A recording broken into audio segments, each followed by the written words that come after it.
अनेक हैं, क्या कोई ऐसा भी है जिसका उद्धार किया है जो पापी से पापी हो? तब सुखदेव जी महाराज जी ने अजामिल की कथा सुनाई। अजामिल एक ब्राह्मण के पुत्र हैं। जैसे ही बड़े हुए पिता ने उन्हें गुरुकुल में डाल दिया। अब गुरुकुल में गुरुदेव क्या सिखाते हैं? नियमों का पालन करना, सत्य मार्ग पर चलना, सत्य बोलना, हमेशा भजन भक्ति में रहना, अपने जीवन को सार्थक करने के लिए सारे नियम बताते हैं। अजामिल अपने गुरुदेव के वचनों को मानता, रोज विद्यालय आता।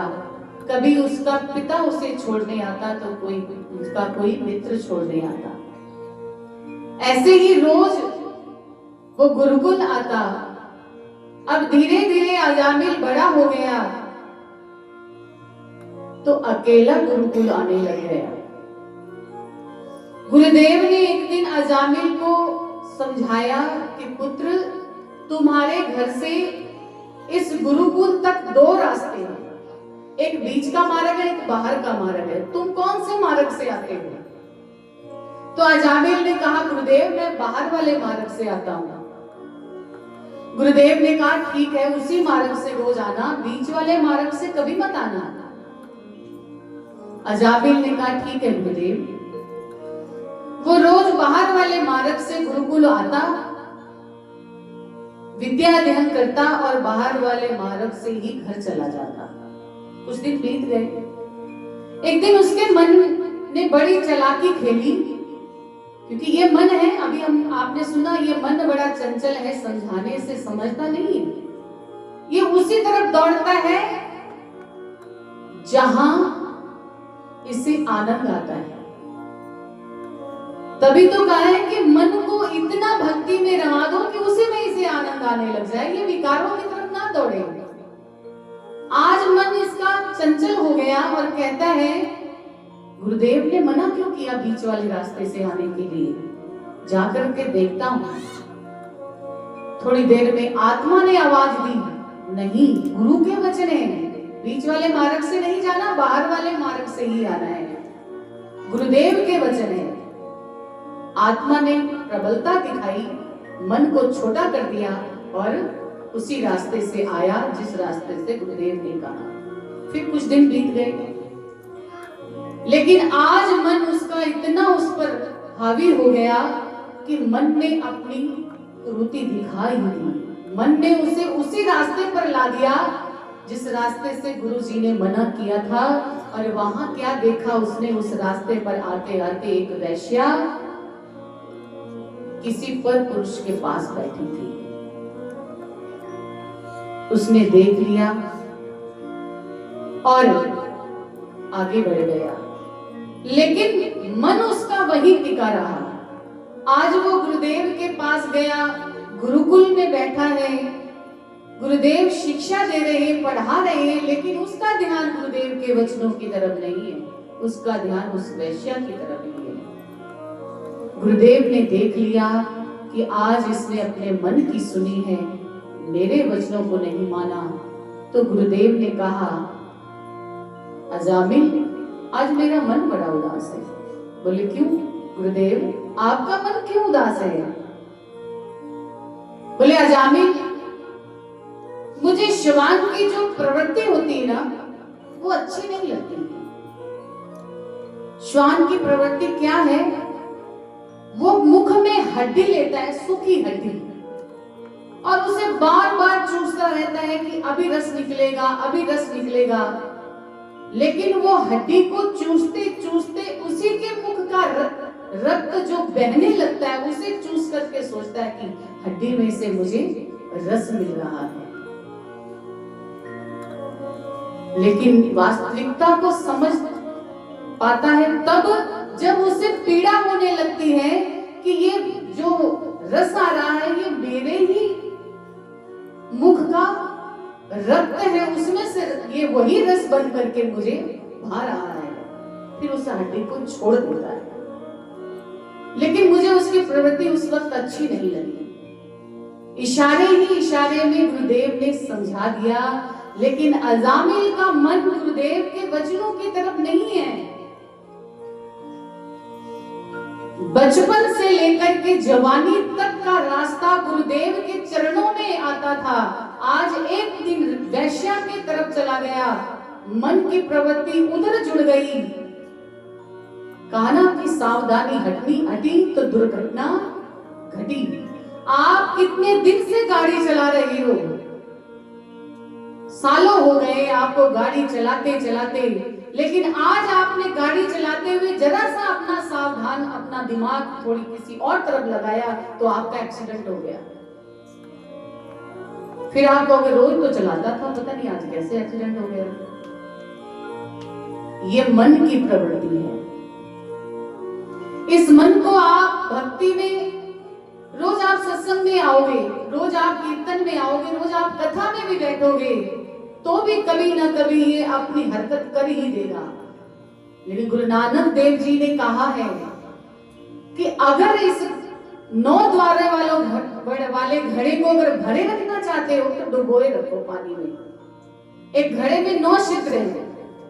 किसी ने पूछा गुरु नानक देव जी से कि इन घड़े को भरे कैसे, 9 छिद्र है इसमें, बाहर निकालते तो जल सारा बाहर निकल जाता है। बोले भरने का एक ही उपाय है कि इस घड़े को पानी में ही डुबोए रखो। इस मन को काबू करने का एक ही तरीका, इसे भक्ति में, इसे प्रभु के चरणों में लगाए रखो, डुबोए रखो। इसे प्रभु प्रेम का रस इतना चखा दो और रस इसे कड़वे लगने लग जाएगा।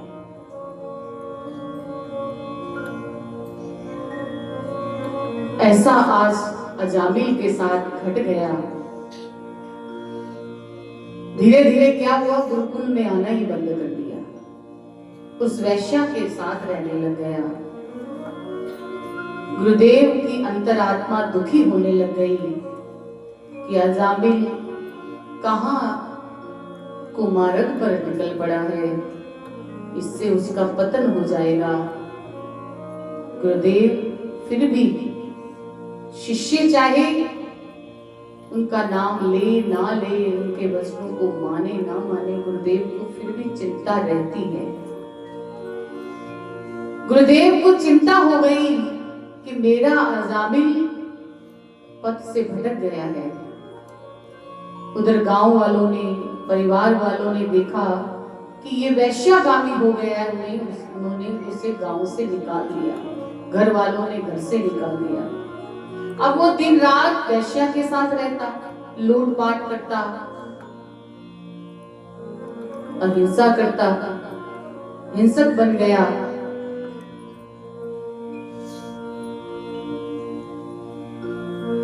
जब ऐसे उसके दिन बीतने लग गए तो गुरुदेव को चिंता होने लग गई। कुछ संतों को भेजा उसकी नगरी में। गुरुदेव की प्रेरणा से कुछ संत आए। संतों की टोली जो कीर्तन करती है, भाव विभोर होकर के जो भजन गाते हैं, वो प्रभु से जोड़ते हैं। भजन करते करते जब वो टोली उस गांव में पहुंची जहां अजामिल का घर था, उस गांव में पहुंच गए। जाकर के पूछा कोई प्रभु भक्त है जिसके घर हम रात्रि को ठहर सकते हैं?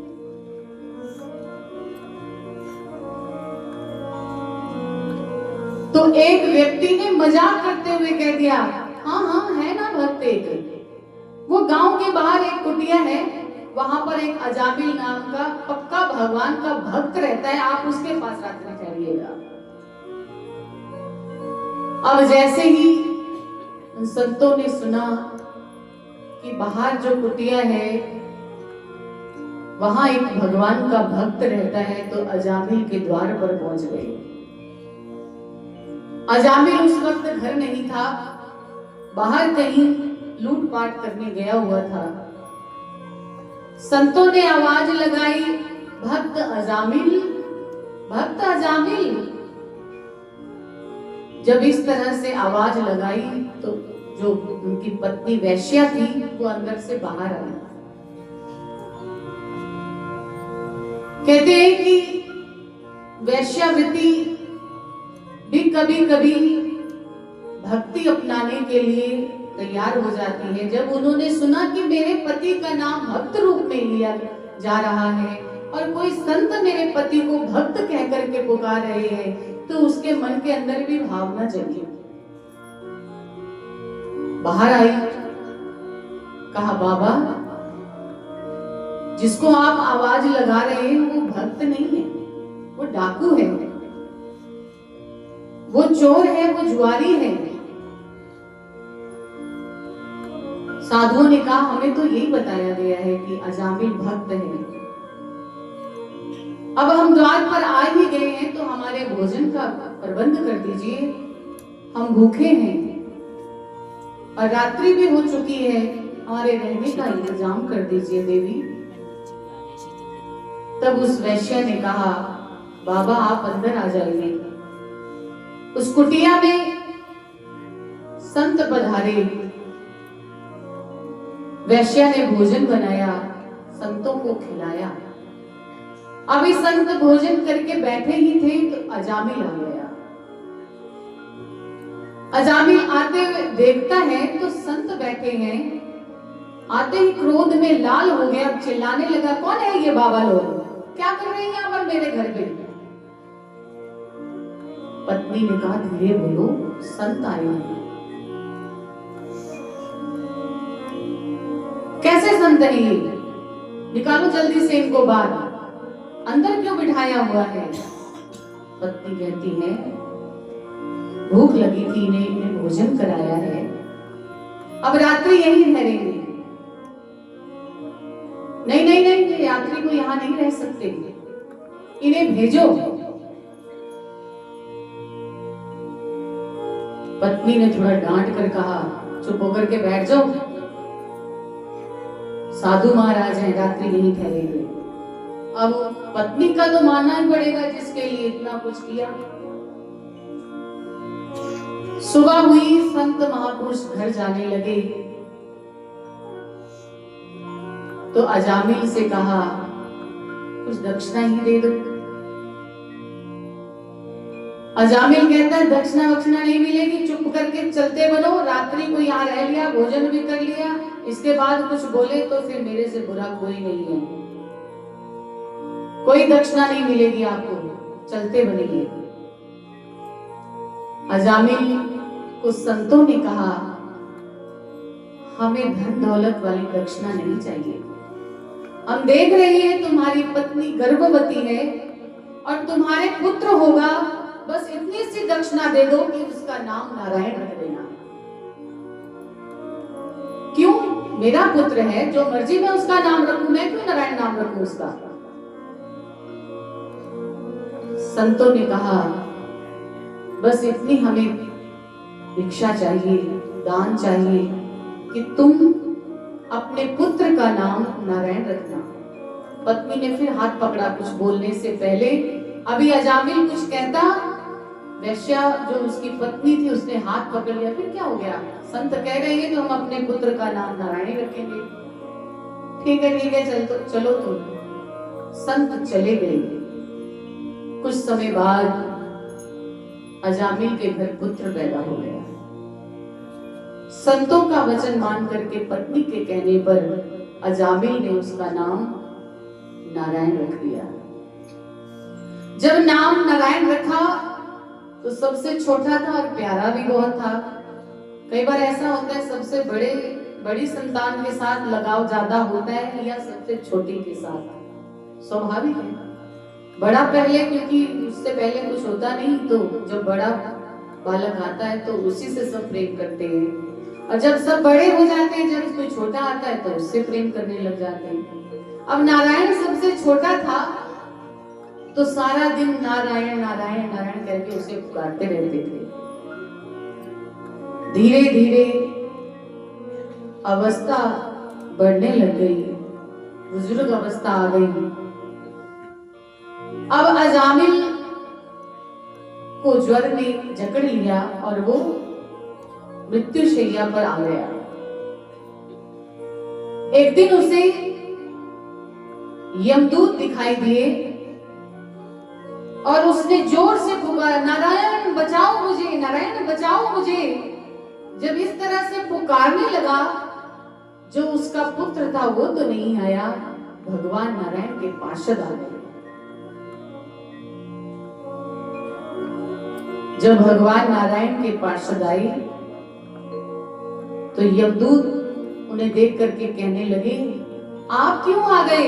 ये तो पापी है, महापापी है, इसने बहुत पाप किए। एक तो अपने गुरुदेव के वचनों का अमल नहीं किया, गुरु के वचनों को तोड़ा, और दूसरा ये इसने सारा जीवन वैश्यागामी रह करके हमेशा जीवों की हत्या की है, लूटपाट की है।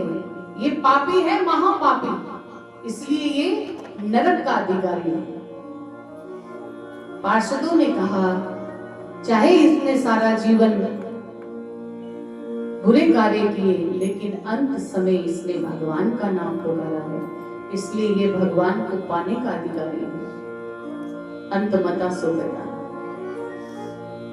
शुरू से वही चर्चा शुरू हुई और आगे वही बढ़ती जा रही है कि जैसे ही अंत समय में उसने भगवान को पुकारा तो भगवान के पार्षद आकर के उसे अपने धाम ले गए। इस तरह से अजामिल आवागमन के चक्कर से मुक्त हो गया। गुरु की कृपा से संत आए और संतों ने ज्ञान दिया। संत जानते हैं, सद्गुरु जानते हैं कि मैं अपने भक्त का कल्याण किस तरह से कर सकता हूं, इसीलिए उन्होंने संतों को भेज करके पुत्र का नाम रखवा दिया नारायण। नारायण का नाम लेने से कल्याण हो गया।